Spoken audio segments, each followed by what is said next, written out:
Good day, ma'am, and to everyone who may watch this presentation. This is Rachel Simasong from BSAD to English, and this is my general reflection after spending about 1.5 months of summer class regarding our subject, which is Survey of Philippine Literature in English. And of course, before anything else, I would greatly like to introduce first a little bit of background about me before I share to you my general reflection on the said subject. Looking back during pandemic, students and teachers were able to adapt to online classes, but happily that we're able to had our face-to-face classes recently during our summer class. Survey of the Philippine Literature in English is actually a subject that is quite boring for me at first because it's kind of like talking about stories, folk tales, folk songs, epics, poems, anecdotes, and all.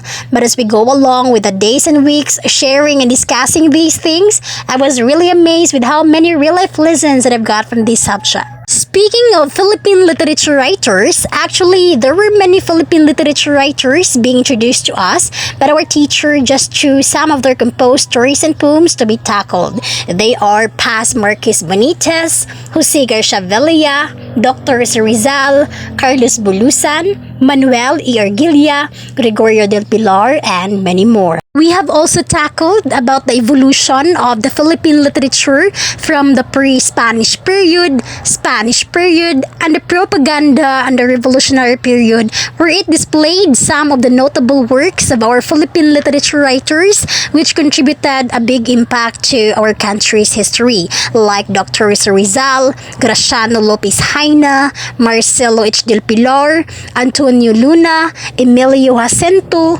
Andras Bonifacio, Apolinario Mabini, and many more. This subject consists of many Philippine literary pieces that were translated to English language, and then mostly are stories that really serves as an eye-opener or enlightenment for us of what really happened during those colonization eras, how our Philippine national heroes fought and sacrificed themselves for our freedom and democracy, how certain Philippine traditions and cultures shaped our personalities up until now, and most importantly, how these Philippine literatures contribute to our nation's history. Talking about stories, my very favorite story is none other than Footnote to Youth by Jose Garcia Villa, where it encourages young generations to be calm and be patient before making rash decisions in life, like getting married at an early age without knowing how such decision could affect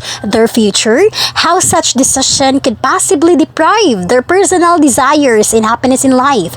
The author wanted to explain how difficult it is to enter the world of marriage at a young age who is unready to fulfill such duties and obligations, which means that Villa wanted the youth to be a wise decision maker before doing so.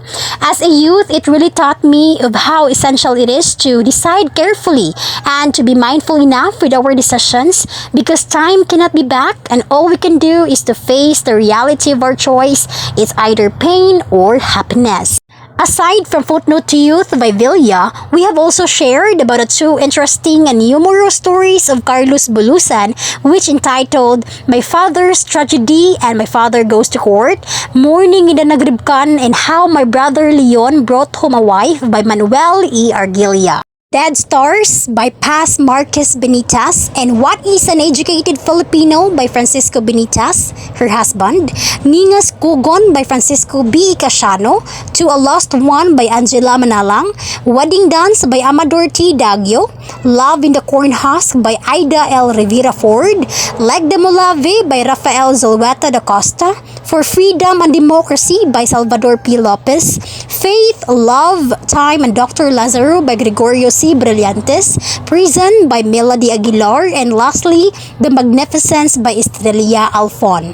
In conclusion, I could say that these following Philippine literary pieces gives us a lot of moral lessons, like how to be a good decision maker, how to stay strong and firm amid circumstances, how to develop and enhance good character traits, especially that most of the stories talked about family cases that involves misplaced priorities and commitments towards marriage.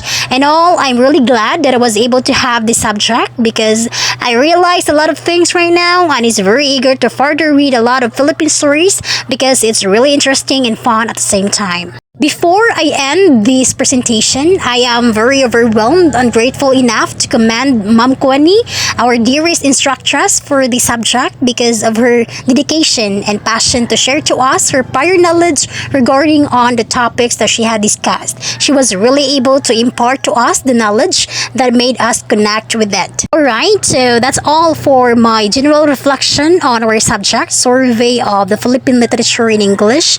Again, this is Rachel Simasong. Thank you for listening and watching. God bless you all. Goodbye.